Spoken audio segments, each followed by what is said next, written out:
It's a pleasure having you once again this evening on the link. And we're trying to keep our promise to give you information that you can use and opportunities. I'm getting a lot of feedback of some of the topics we have discussed previously, and a lot of appreciation from you, for those who can access me. And I think I should leave my email here. For those who want to, you might want to have a discussion, and you think the link can find you the right people, and we can break it down here. My email is SSETTUMBA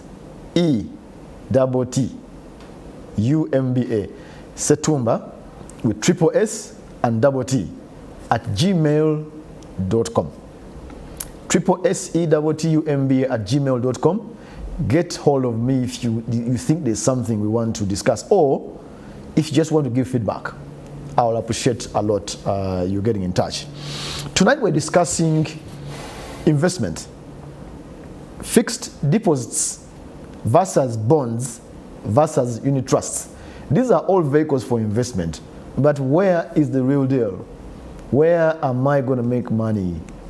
We may not answer it directly like that, but we explore together and you make your own decision. Tonight, my guest is Mr. Daniel Ayebare, Chairman, Uganda Financial Literacy Association, and this is what they do every day. They educate you on finances so that you are literate and you make the right decisions. Daniel, welcome back. Thank you, Samuel. I'm happy to be back. I would say back, yes. We can't avoid you. You guys with the money and teaching us, you are inevitable. Let's take the first question.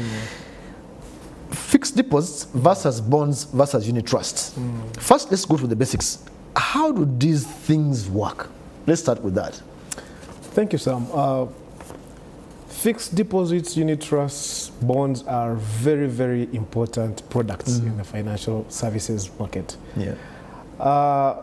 Number one, all of them are a store of value and a good store of value. Yeah. And when I say this is that these are all asset classes where you can put your money and you know that after a given period of time, you'll be able to get that money back, but with at least close to the same value that you put it in, because of the interest that they put on it. Yeah.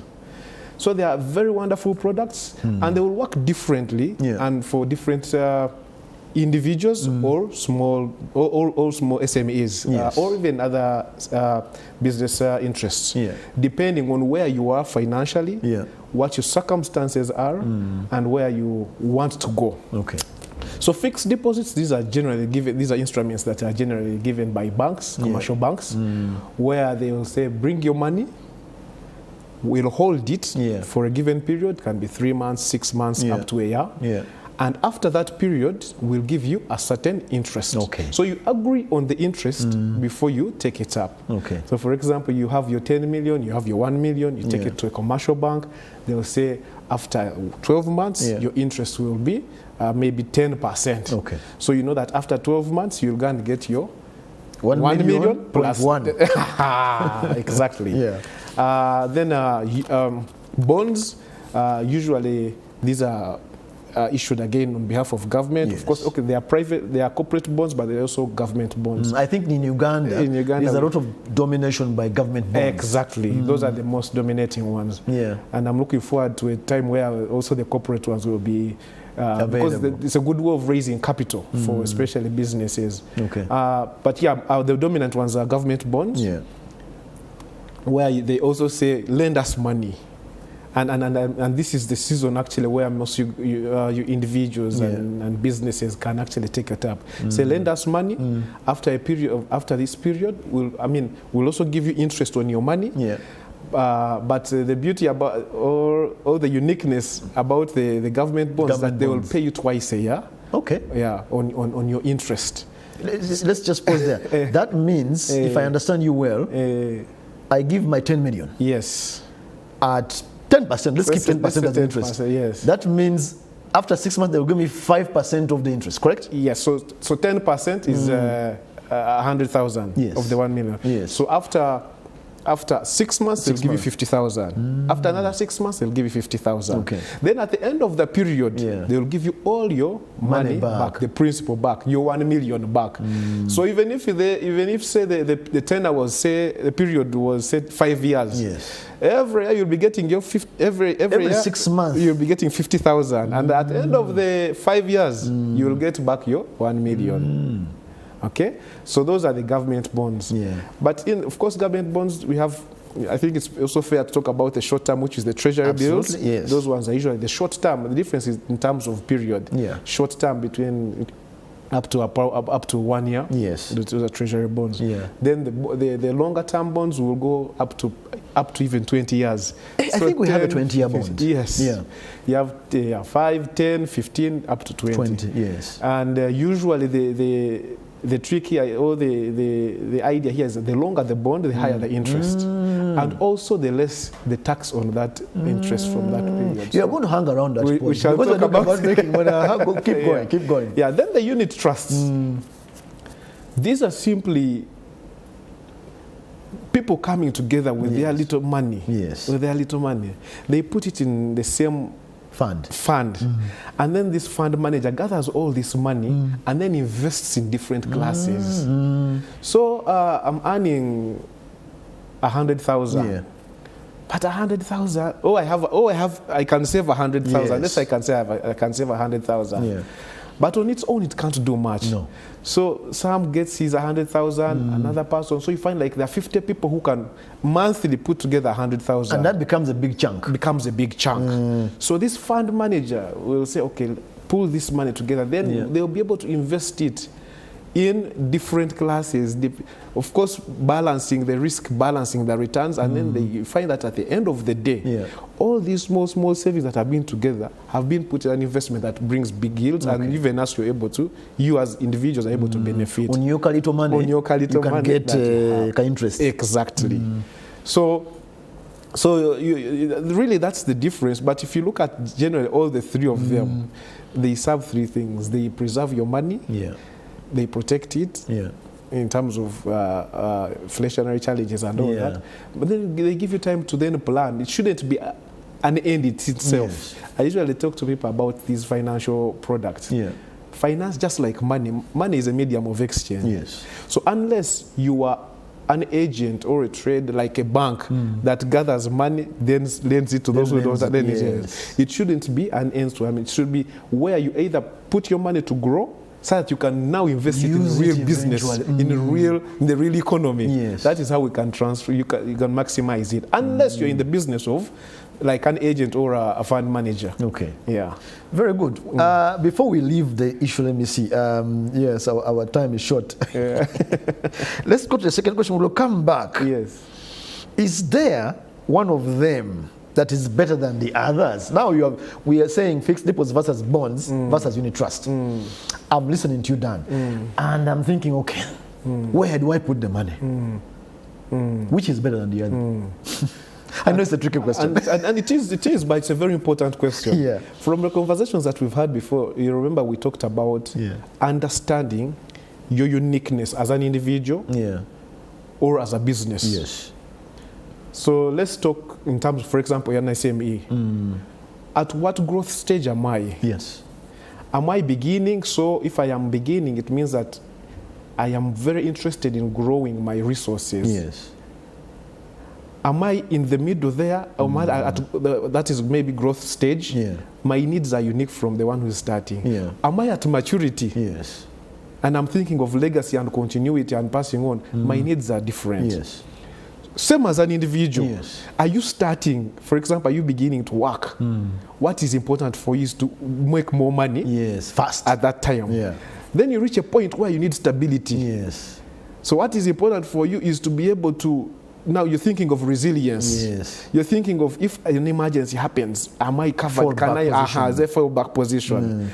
Then someone at maturity for a business, or someone towards retirement for an older person, it's really about maintaining what you maintaining what you have, or how you actually pass it on. It's not really about now making more money. You already, probably the business is already making its money, but how do you transition into the next stage, and how? So your needs are different. Okay. Look at your cash flows.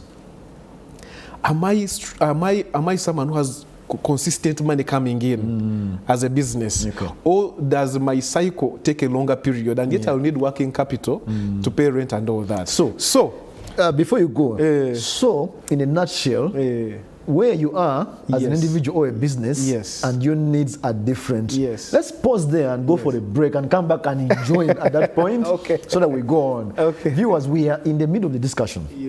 We're going for a short break, but where Daniel has stopped is your needs and where you are as an individual business matters as you're going to make the decision on which of these places to put your money. Don't go away, we're coming back with more details.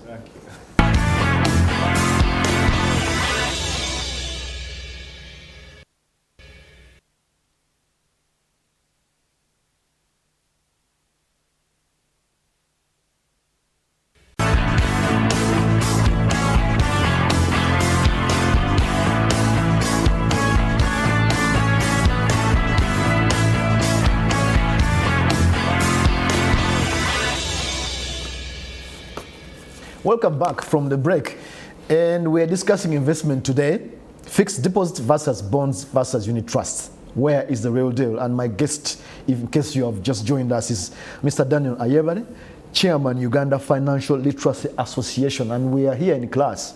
The link is already a class, We're talking about your money. And before we went for the break, Daniel was telling us where you are in terms of an individual and your business at the stage you are, starting, just stable, or you're already long time in business, depends on what you do. Please, Dan, continue. So thank you, Sam. So let's go dive into the three products. If you're talking about return on investment, and it's really typical, that's it.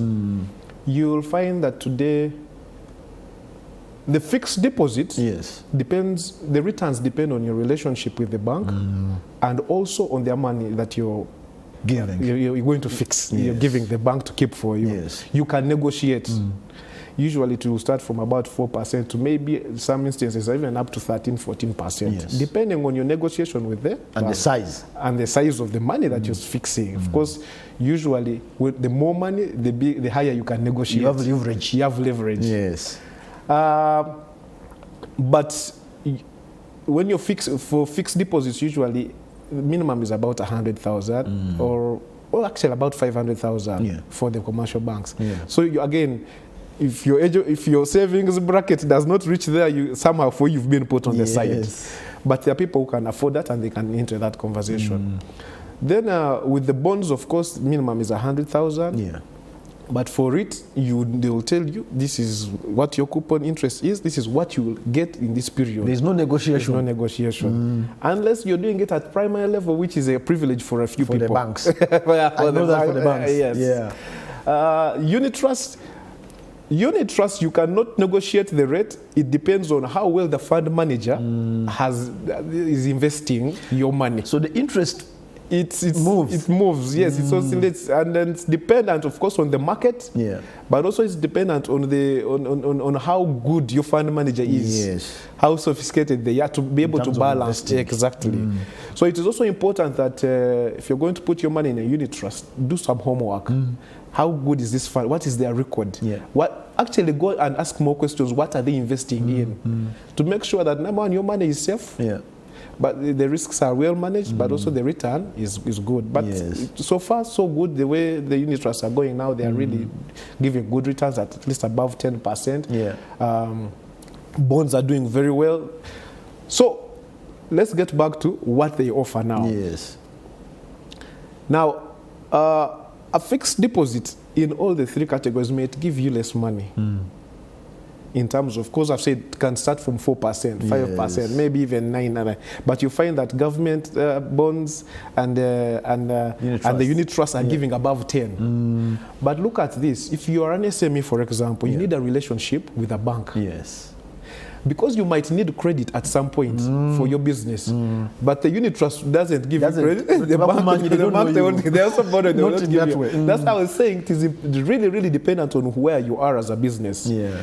You can use a fixed deposit as collateral for a business. Makes sense. Or even an individual, and you say, give me an overdraft and my collateral will be the fixed deposit, the money that I have there. Yeah.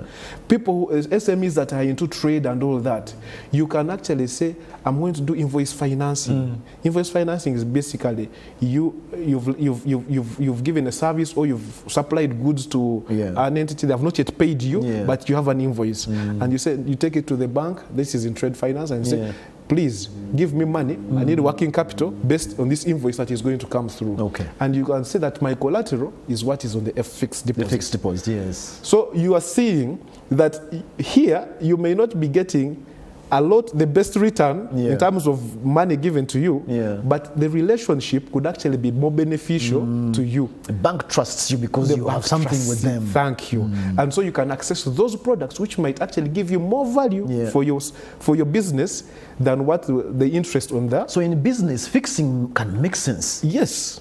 Yes. Especially for businesses that need cash flow and need these facilities once in a while. That fixed deposit, number one, builds credibility with the bank, but also it becomes a security or collateral in terms of when you need to use it. But when you're starting again, now you're some young person, you've just started working, you're not yet sure of what you're doing, but you need your money to grow, I would recommend you go for the bonds or unit trust. There's something you said, I see our time is running out here, Dan. There is this tax element with the bonds based on the tenure, the length. If you are doing 1 year, or rather 1 year is treasury bills, but 2 years, 5, 15, 10. Tell us about that. Actually, if people are going to think bonds, they don't realize there's a tax issue. Actually, if bonds and fixed deposits have a withholding tax on interest, not on the principal. So if we say 10%, for example, what you had fixed, and that's 100,000. The 10% would be on that 100,000. Same as the bonds also. Bonds also have taxes, withholding tax on them, but it's also on the interest, not on the amount, on the principal that you have put. Is the withholding tax in the case of fixed deposits and the bonds the same? Is it the same amount? It might not be the same. It's not the same. But slightly differs because it all ranges between, I think, 10%. For some instruments, 15 and 20%. I know, it is good that you get that. I know that the bonds are higher at some point. But with the bonds, the longer the bond, the less the tax. Because we are trying to encourage, the government is trying to encourage you to lend them. So the short-term ones have a little high, the tax is higher than the longer-term ones. So on the fixed, but for the fixed deposit, it's constant, but there is also a tax on it. The unit trust for now, and I hope it can stay that way to encourage savings, has no tax on it. I know there was a discussion about taxing unit. Unit trust. There's no tax on it. But really the tax is minimal. Really the tax is minimal. So that is really, those are some of the dynamics. Because you need to look at yourself, what is my need? And where I am uniquely. If it is really about getting money in terms of return on investment, in terms of cashback, unit trust. And you have no headache. You just put the money there and wait. And actually, if you find that the money that the fund these fund managers, when you put your money there, for example, in a unit trust, you'll find them investing in the same asset classes. Like you, if you're an individual. But as professionals, because for them, they understand the dynamics, they understand their risks. So for someone who's not a sophisticated investor, but or you're just not sure about how these things work, and you're starting, unit trust would be a good place to begin. We have only 2 minutes left. Risks. Are there any risks in investing in these ones because you give your money there and you wait? Or is zero risk? Risks are there. Life is about risks. But these are assets that have some of the least or the most minimal risks. A commercial bank, in our market, we are lucky that we have strengthened supervision on commercial banks. Now all commercial banks must be under the Deposit Protection Fund. Yes. So the risk of a commercial bank failing or being liquidated or going into some challenges and you don't get your money back have minimized over time. Yeah. And so when the bank says, I'm giving you 15% or 10% and your money is there for this period, these days you're more guaranteed you worry much less. You worry much less. Your money will return. Okay. Government is like the safest. I'm told. Because the government's ability to pay on its instruments is what gives it credibility outside. Yes.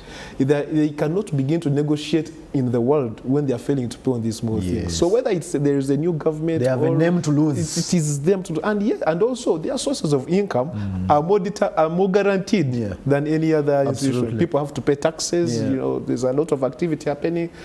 But of course, even government, there are some countries that have defaulted. But there are very few. They are very few and they are really minimal.